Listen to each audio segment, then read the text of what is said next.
আয়েশা ভয়ে জোরসর হয়ে দাঁড়িয়ে আছে আর নিজের ওড়নায় আঙ্গুল প্যাঁচাচ্ছে। আয়েশার সাথে ঘটে যাওয়া আগের মুহূর্তটাকে আয়েশা যতটা না ভয় পেয়েছে তার চাইতেও বেশি এখন ভয় পাচ্ছে। কারণ ওর সামনে দাঁড়িয়ে একজন রাগে ফোঁস করছে। এটা আর কেউ না, আহিল, যার রাগকে আয়েশা সাংঘাতিক ভয় পায়। আয়েশা কি করবে, কি বলবে এসব ভাবতে না ভাবতেই আহিল শান্ত গলায় আয়েশাকে জিজ্ঞেস করল, আমায় না বলে কেন বেরিয়েছিস তুই কলেজ থেকে?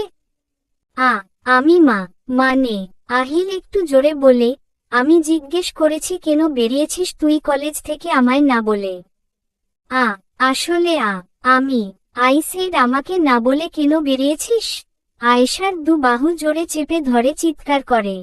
যদি কিছু হয়ে যেত আজকে তখন কি করতিস তুই? আমি বলেছিলাম আমাকে না বলে কোথাও বেরোবি না, আমি বলেছিলাম আমি এসে তোকে বাড়ি নিয়ে যাব। বলিনি? চিৎকার করে উঠে আহিল। আয়েশা ভয় কিছু বলতে পারছে না, কারণ আহিলের মুখটা পুরো লাল হয়ে গেছে রাগে। আহিল উত্তর না পেয়ে গাড়ির বোনাটের উপর জোরে একটা ঘুষি মারতেই আয়েশা কেঁপে উঠল আর বলতে শুরু করল, আহিল, আমি বেরোতে চাইনি। আমি অনেকবার বলেছি তুই এসে আমাকে নিয়ে যাবি, তখন ও আমাকে বলল তুই নাকি বলেছিস ওকে নিয়ে যেতে আমায়, তাই ও এসেছে। আয়েশা এক নাগারে বলে ফেলল, ফোন করিসনি কেন আমায়? ফোন করিসনি কেন বল? আসলে তুইও বেরোতে চেয়েছিলিস। তোর মতো মেয়েরা আর কি বা চাইতে পারে? হারে হারে চিনি এখন তোকে আমি। ফোন তো তুই সেদিন ভেঙে দিয়েছিস, আমি কি করে ফোন করতাম? ওর কাছ থেকে ফোন করতে চেয়েছিলাম কিন্তু দেয়নি, আশেপাশে আরও ও ছিল না যে ওর ফোন দিয়ে ফোন করতাম আমি। এতই যখন খারাপ মেয়ে আমি, তাহলে বাঁচাতে গেলি কেন? যা হওয়ার হতো আমার, মরে গেলে যেতাম। আয়েশা চিৎকার করে কাঁদতে কাঁদতে বলল। আহিল চুপ করে গেল। আসলেই তো ও নিজে আয়েশার ফোনটা আছাড় মেরে ভেঙে ফেলেছিল আর আরও ও তো ক্লাসে ছিল। রাগের মাথায় আয়েশাকে এইসব কথা বলা উচিত হয়নি, তাও আবার এই পরিস্থিতিতে।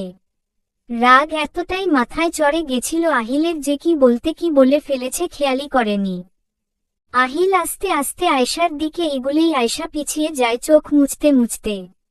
আহিল এক ঝটকায় আয়েশার হাত টেনে নিজের সাথে মিশিয়ে নিতেই আয়েশা মোচড়া মুচড়ি করতে লাগে ছাড়া পাওয়ার জন্য।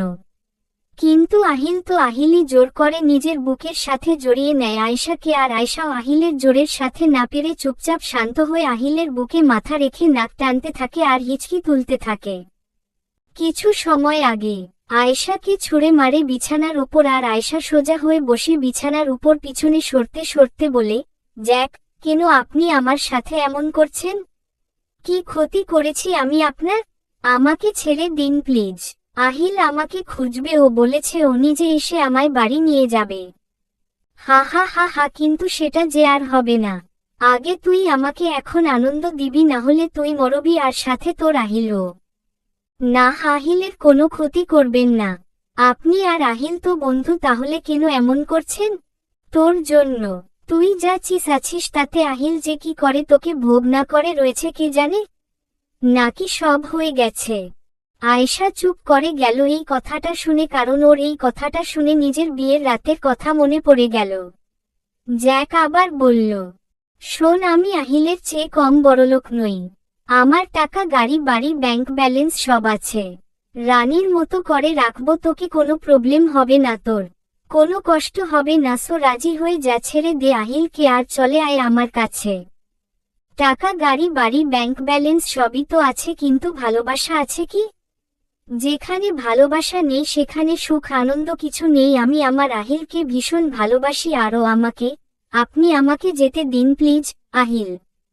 জ্যাক আয়েশার গায়ে ঝাঁপিয়ে পড়তে যাবে তখনই কে যেন জ্যাকের জামার কলার ধরে পিছন থেকে টান দিয়ে দূরে ছিটকে ফেলে দিল জ্যাককে, আর জ্যাক দেয়ালে গুঁতো খেয়ে আস্তে করে চিৎকার দিল। আয়েশা মাথা নিচু করে চোখ বুজে নিয়েছিল জ্যাকের ঝাঁপিয়ে পড়ার সময়, কিন্তু জ্যাকের গোঙানোর আওয়াজ শুনে তাকাতেই দেখে আহিল রণমূর্তি ধারণ করে হাতমুঠো করে জ্যাকের দিকে তাকিয়ে আছে। জ্যাক দেয়াল থেকে উঠে সোজা হয়ে দাঁড়াতেই আহিল জ্যাকের কাছে গিয়ে এলোপাতাড়ি মারতে লাগল। আহিল যখন মারছিল তখন আয়েশা আস্তে আস্তে বিছানা থেকে উঠে দাঁড়ায়। এদিকে আহিল মারছে আর বলছে, তোকে নিজের বন্ধু ভেবেছিলাম আর তুই কি করলি? আমারই পিছনে ছুরি বসাতে চাইলি? আমার আয়শার দিকে হাত বাড়ানোর সাহস কি করে হলো তোর? আমার বউও, আমি ব্যতীত কেউ ওর দিকে হাত বাড়ানো তো দূর তাকানোর চেষ্টা করলে পুঁতে ফেলবো। তোকে তো আজ মেরাই ফেলবো আমি, এই বলে একটা ইট নিয়ে মারতে গেল জ্যাকের মাথায়। আহিল মারতে গিয়েও মারতে পারল না, কারণ মারার আগেই আয়শা হাত ধরে নিয়েছে পিছন থেকে। আহিল আয়শার দিকে রাগী চোখে তাকালো আর হাত থেকে ইটটা ঠাস করে ফেলে দিয়ে আয়শার হাত ধরে টানতে টানতে বাইরে নিয়ে চলে গেল। আসলে জ্যাক আয়শার কলেজে ছুটির সময় যায় আর আয়শাকে বলে ওকে আহিল পাঠিয়েছে। আহিলের কাজ থাকায় আহিল আসতে পারবে না। আয়শাকে এক প্রকার জোর করেই নিয়ে আসে ওদের কলেজে থেকে সামান্য দূরের এক পোড়াবাড়িতে। সেখানে আসতেই আয়শা চলে যেতে চাইলে জ্যাক জোর করে আয়শাকে একটা রুমে নিয়ে যায়, কিন্তু ভুলবশত দরজা বন্ধ করতে ভুলে যায়। আর আহিল সিকিউরিটি গার্ডের কথা মতো পোড়াবাড়িতে এসে আয়শার আওয়াজ শুনেই দৌড়ে রুমে গিয়ে দেখে এই অবস্থা। এখন আহিলের বুকে থেকে আয়শা আস্তে আস্তে শান্ত হয়ে গেছে। আহিল আয়শাকে সোজা করে দাঁড় করিয়ে আয়শার চোখের জল মুছে দেয় আর তখনই পিছন থেকে আরোহী ডাকে ওদের। আহিল এখানে আসার আগেই আরোহীকে একটা গাড়ি নিয়ে এখানে চলে আসার জন্য কল করে দিয়েছিল ওখানে দাঁড়িয়ে। ভাইয়া, ভাবি তুমি ঠিক আছো? এখন কোনো কথা নয়, তুই আয়শাকে নিয়ে সোজা বাড়িতে যাবি, আমি একটু পরে আসছি। আহিল প্লিজ, বাড়ি যেতে বললাম তো। কিন্তু আমি এক কথা বারবার বলতে পছন্দ করি না, তুই সেটা জানিস, তাই চুপচাপ আরোর সাথে বাড়ি যা। গিয়ে রেস্ট নে, আমি চলে আসবো তাড়াতাড়ি, ওকে? আয়েশা হ্যাঁ বোধক মাথা নাড়ল আর আরোহীর সাথে গাড়িতে উঠে চলে গেল। আয়েশা আর আরোহী যেতেই আহিল নিজের শার্টের হাতা ফোল্ড করল আর আবার ওই পোড়াবাড়ির ভিতর ঢুকে গেল। আয়েশা ফ্রেশ হয়ে ঘরে সমানে পায়চারি করছে। আয়েশা ভাবছে আহিল রাগের মাথায় জ্যাকের কোনো বড় ক্ষতি করে দেবে না তো? আহিল যদি রাগের মাথায় মেরে ফেলে? এসব ভাবতেই আটকে উঠছে আয়েশা। বারবার শুধু ঘড়ি দেখছে আর বলছে, কি ব্যাপার এখনো আসছে না কেন? সেই কখন বাড়ি ফিরেছি আমি, আমায় বলল তাড়াতাড়ি ফিরবে, কিন্তু আয়েশার কথা শেষ করার আগেই আহিল রুমে এসে কোনো কিছু না বলে হনহন করে ওয়াশরুমে ঢুকে গেল। আহিল ওয়াশরুমের দরজা ঠাস করে বন্ধ করতেই আয়েশা কেঁপে উঠল। এদিকে আহিল শাওয়ারের নিচে দাঁড়িয়ে ভিজছে জামা কাপড় কিছু না ছেড়েই বাইরের ড্রেস পরেই ভিজছে।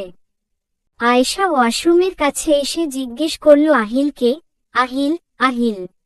আহিল রেগে চিল্লিয়ে বলল, কি হয়েছে? আমাকে কি একটু ফ্রেশ হতেও দিবি না শান্তিতেই? Just leave me alone damn ইট।